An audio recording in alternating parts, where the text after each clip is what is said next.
Halo, selamat sore. Hari ini saya mau membahas tentang besi. Jadi, besi adalah mineral yang ditemukan di bumi.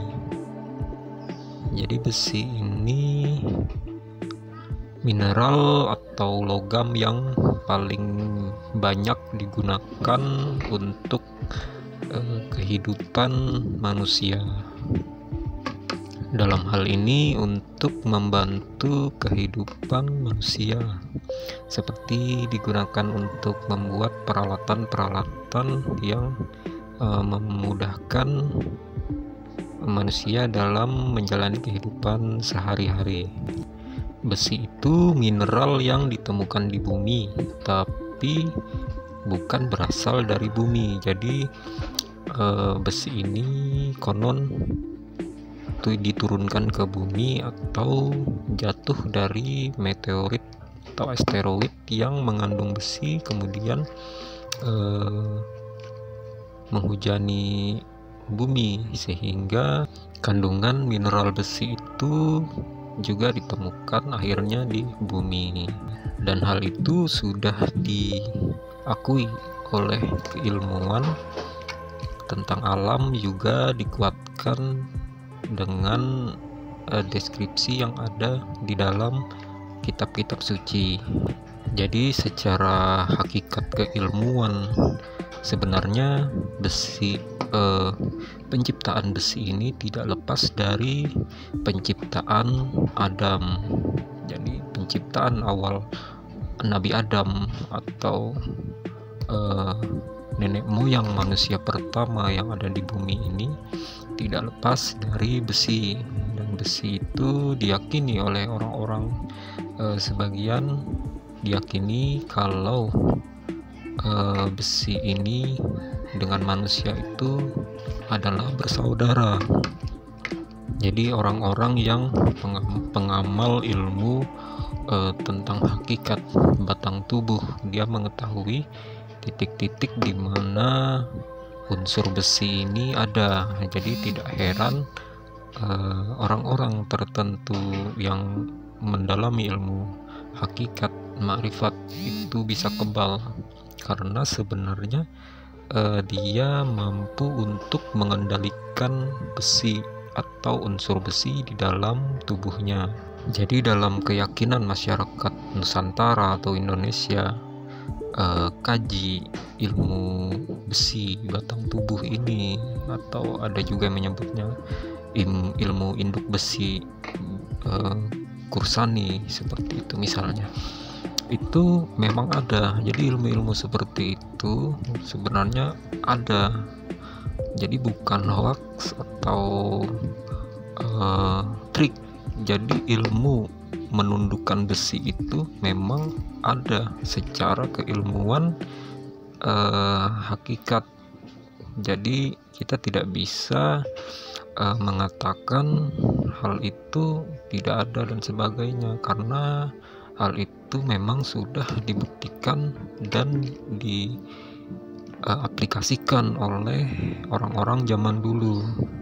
Misalnya kisah-kisah zaman Nabi seperti zaman dulu, seperti contoh tadi tentang penciptaan Nabi Adam, juga cerita Nabi Daud atau dalam versi Ibrani Nabi David, atau juga Nabi Samson gitu. Dalam Islam itu namanya Samaun, jadi versi Ibraninya Samson.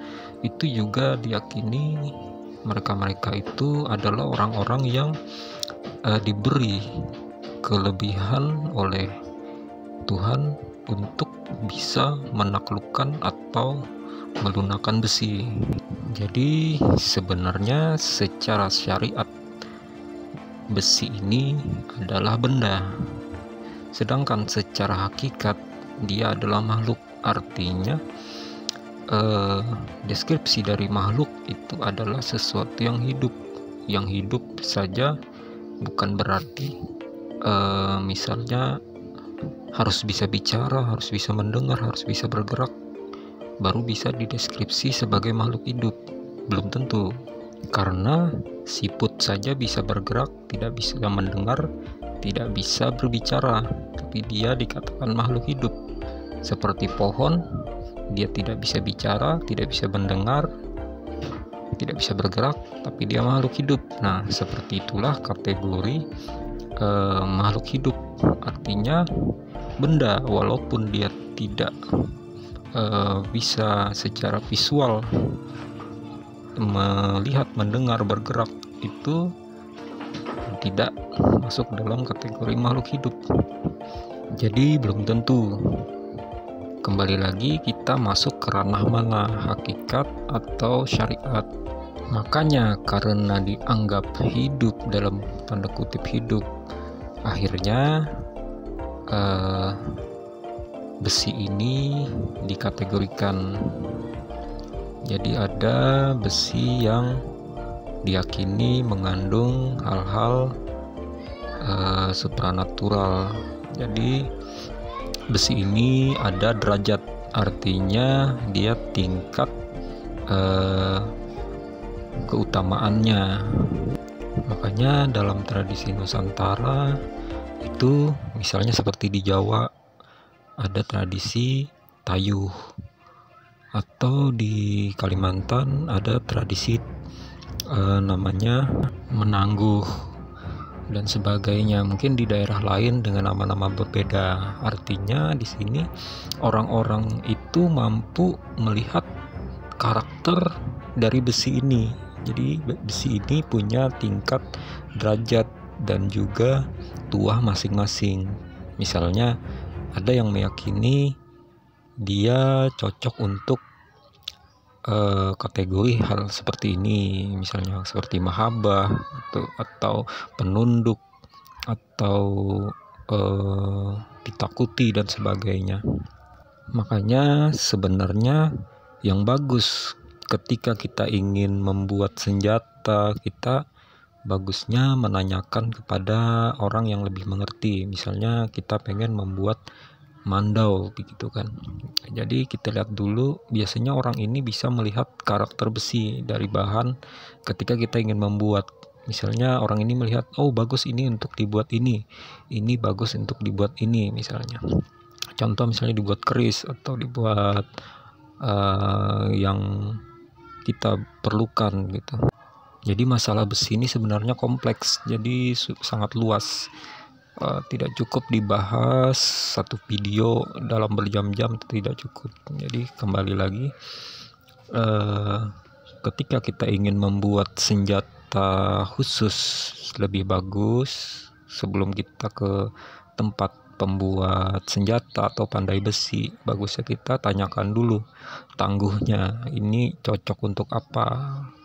Seperti mandau misalnya, oh mandau ini bagus dipakai, bahan besi ini bagus untuk dipakai mandau. Atau orang itu bisa melihat, oh ini bagus untuk dibuat cincin saja gitu. Tapi itu kembali ke keyakinan masing-masing. Mau kita buat apapun ya itu hak. Cuma bagusnya secara budaya, misalnya kita meyakini untuk mengikuti tata cara adat orang dulu. Jadi seperti itu, orang dulu pun untuk membuat sesuatu biasanya ditangguh. Itu mencakup aspek segala macam, misalnya bagusnya dibuat hari apa, tanggal apa, jam berapa dan sebagainya. Jadi mereka bisa lebih detail. Jadi bisa benar-benar maksimal apa yang dia buat, karena banyak juga yang meyakini ketika benda itu tidak mau dibuat seperti apa yang kita mau, itu bisa tulah gitu. Kalau dalam bahasa Indonesia itu ada istilah senjata makan tuan. Jadi bukannya melindungi kita, malah membahayakan diri kita sendiri. Nah, jadi saya sedikit masuk ke ranah hakikat. Jadi sebenarnya seperti itu. Jadi tidak heran ketika ada orang berhadapan senjata dengan senjata, ada senjata tertentu yang tidak berani keluar dari sarungnya karena derajat besi dari si musuh lebih kuat atau lebih tinggi. Nah, nanti kita lebih detail lagi membahas hal itu. Cuma di sini saya cuma sekedar sekilas penggambaran tentang hakikat besi ini. Jadi keyakinan-keyakinan seperti itu di Nusantara memang ada, terkhusus di Kalimantan. Jadi seperti di Sulawesi mereka punya keyakinan tersendiri, di Jawa punya keyakinan tersendiri. Nah, nanti saya sambung lagi di pembahasan yang lebih jauh. Selamat sore, salam budaya, salam Nusantara. Jangan lupa like, subscribe, kita berteman untuk lebih kita bisa share gitu ya. Jadi saya tidak merasa lebih tahu, cuma berbagi info saja apa yang saya ketahui. Terima kasih, selamat sore.